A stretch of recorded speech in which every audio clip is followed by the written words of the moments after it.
नमस्कार।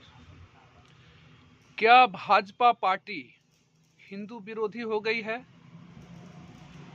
या फिर मोदी सरकार हिंदू विरोधी हो गई है? जिस तरह से देश में हिंदुओं को बांटने का कानून लाया गया है, यूजीसी, उसके हिसाब से तो यही लग रहा है कि अब इनको हिंदुओं को बांट करके अब जाति की राजनीति करने पे उतर आए हैं। जो पार्टी एक रहेंगे तो सेफ रहेंगे और बटेंगे तो कटेंगे का नारा दे करके इलेक्शन जीतने वाली पार्टी आज उन्हीं हिंदुओं को बांटने पर उतर आई है। यूजीसी कानून कितना सही है सवर्ण के लिए, कितना गलत है, ये जानने की जरूरत है।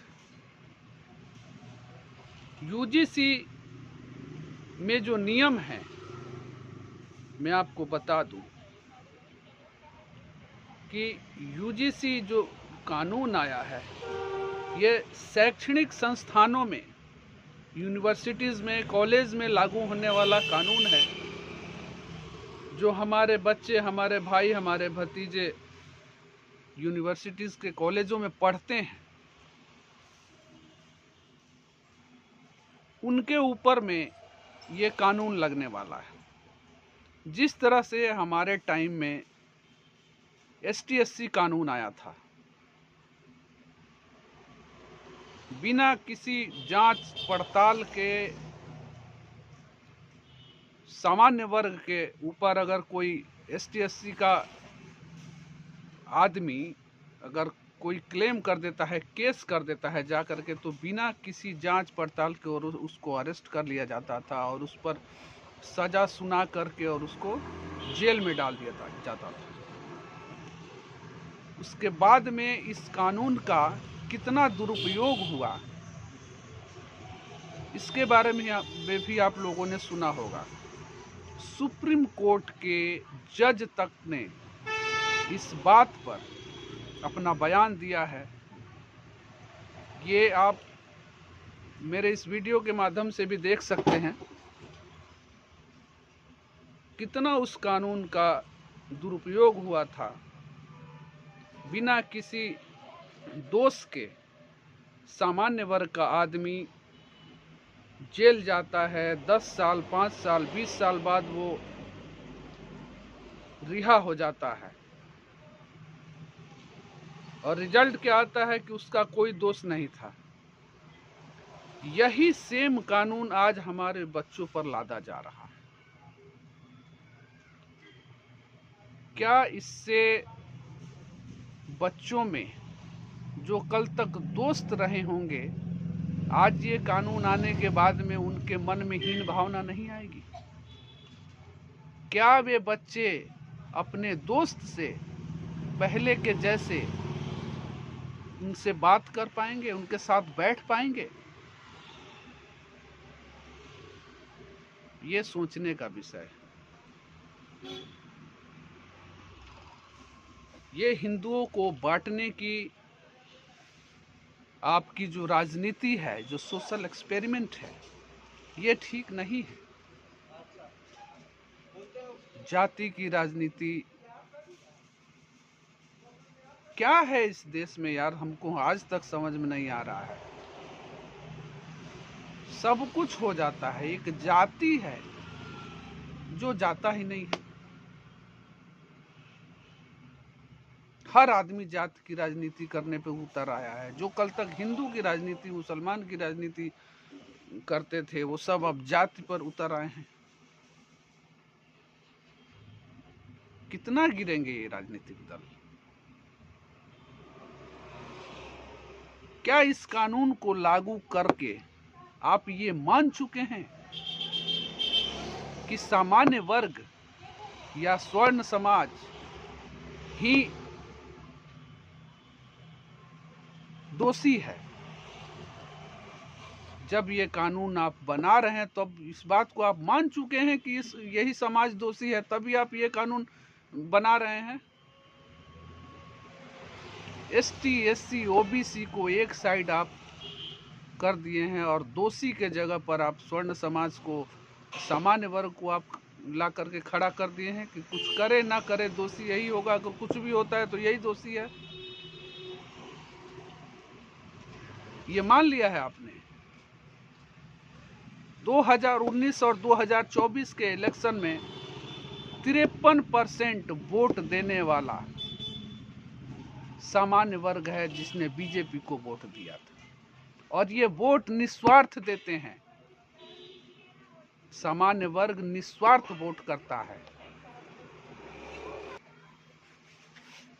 और संजोग देखिए, लोकसभा और राज्यसभा में दोनों को मिला करके अगर देखा जाए तो करीब करीब 100 से ज़्यादा स्वर्ण समाज के सांसद जो हैं वो दोनों सभाओं में हमारे एमपी बैठे हुए हैं स्वर्ण समाज के। कोई कुछ भी नहीं बोल रहा है किसी के मुंह से। कल एक हमारे नेताजी हैं बीजेपी के, उनसे इस पर एक पत्रकार ने सवाल किया, बिहार के नेताजी हैं, वो हर हर महादेव और जय श्री हरिहर नाथ का जयकारा लगा करके और हंसते हुए निकल गए, जैसे कि वो स्वर्ण समाज का मखौल उड़ाते हुए निकल गए। कुछ भी बोलना वो उचित नहीं समझे कि इस पर कुछ बोला जाए, और हंस करके निकल जा रहे हैं ये लोग।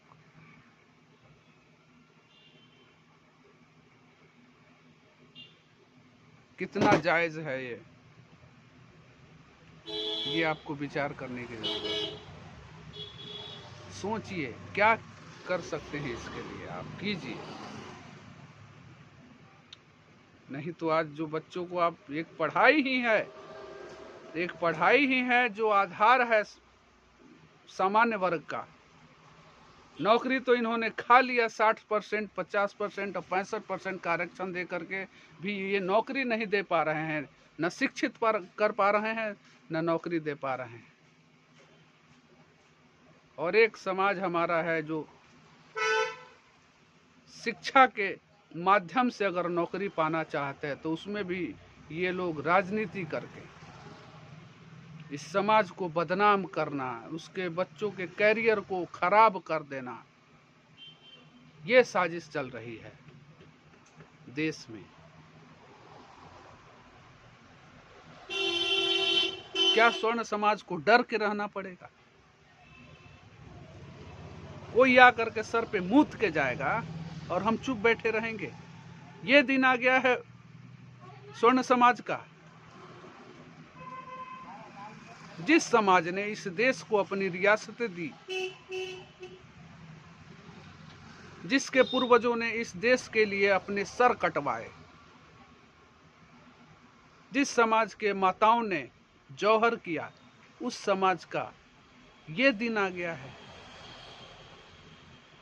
जो चाहे उस पर आकर के उंगली उठा के कुछ भी बोल करके चला जाए और हम जीप लगा लो, कुछ नहीं बोलना है। ये सरकारें हमसे चाहती हैं। 2019 से 2024 तक का रिकॉर्ड मैंने चेक किया है। करीब 750 यूनिवर्सिटीज में 1100 समथिंग 1100-1150 केसेस हुए हैं इस तरह के 5 साल में। अगर आंकड़ा देखा जाए तो 5 साल में एक यूनिवर्सिटी में 1 या 1.5 केस हुआ है। इससे ज्यादा तो जो तुमने लांछन लगाए हैं स्वर्ण समाज के ऊपर में, जितने जो इनलीगल केसेस हुए हैं, ST/SC एक्ट का दुरुपयोग इससे ज्यादा हुआ है। इसका भी आंकड़ा मिला लेते एक बार।